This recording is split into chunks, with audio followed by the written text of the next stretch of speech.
Academy, Chomsky, and so on.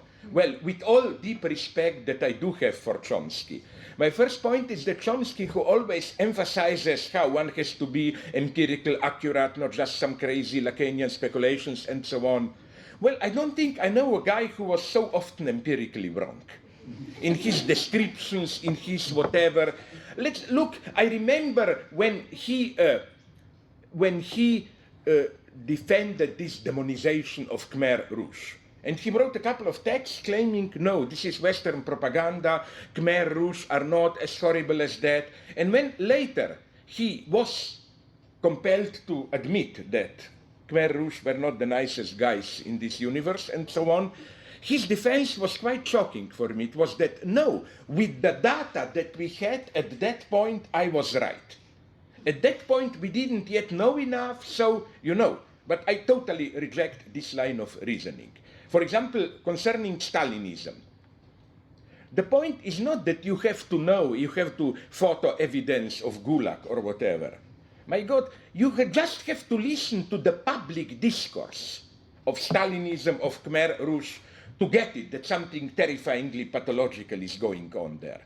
For example, Khmer Rouge, even if we have no data about their prisons and so on, isn't it, in a perverse way, almost fascinating to have a regime which, in the first 2 years, 75 to 77, behaved towards itself, treated itself as illegal.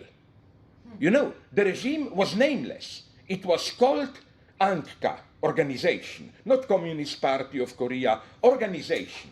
Leaders were nameless. If you asked, who is my leader, your head was chopped off immediately with, and so on. So, you know what I mean? Like, he's, okay, next point about Chomsky. You know, the consequence of this attitude of his, empirical and so on, and that's my basic difference with him. And precisely Colin Robinson and some other people talking with him recently confirmed this to me. His idea is, today, the cynicism of those in power is so open that we don't need any critique of ideology where you read symptomatically between the lines. Everything is cynically, openly admitted. We just have to bring out the facts to the people, like this and this companies profited in Iraq and so on and so on. Here I violently disagree. First, more than ever today, our daily life is ideology.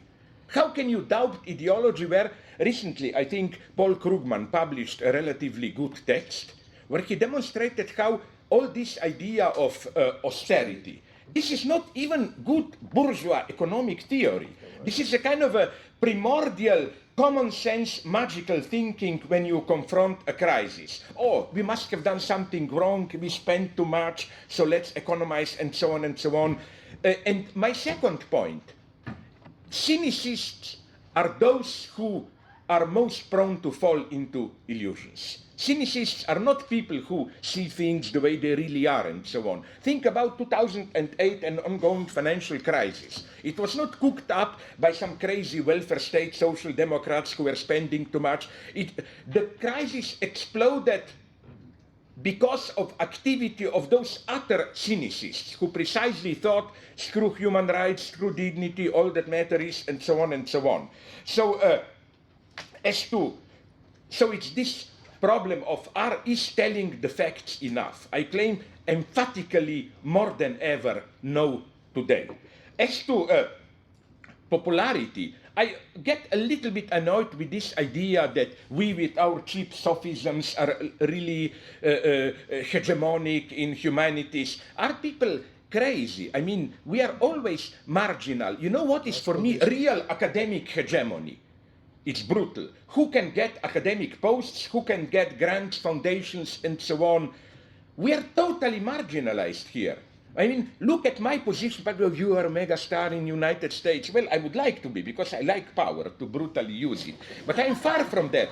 I react so anxiously to this because a couple of days ago, I got a letter from a friend in the United States for whom I wrote a letter of recommendation, and he told me I didn't get the job, not in spite of your letter, but because of your letter.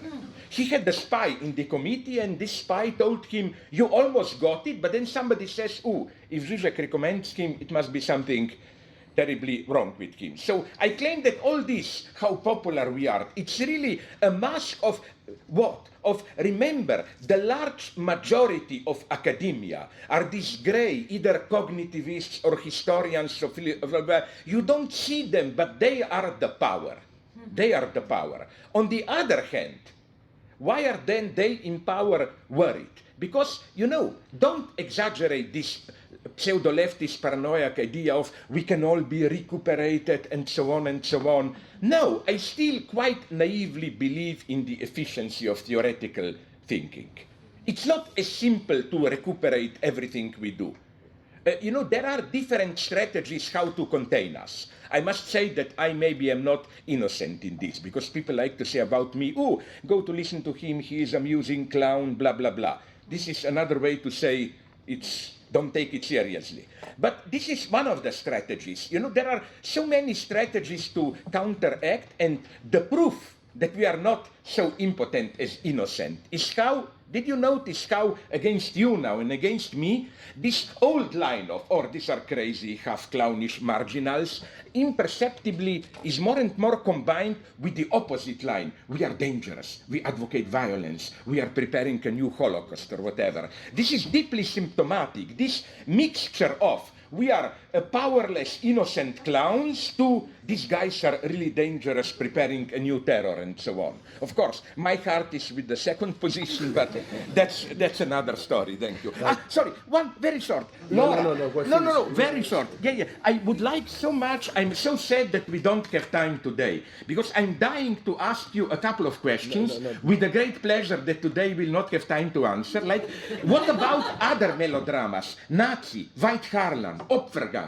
What about communist melodramas? Stalinist, like, did you see Die Legende von Paul und Paula? The most popular East German film, where you have the most beautiful implicit reference to you. Is the only example that I know where the situation that you, in archetypal terms, almost describe, women reduced to the object of male gaze, it's turned around. In communist GDR, women go to a bar and so clearly objective as men, you know.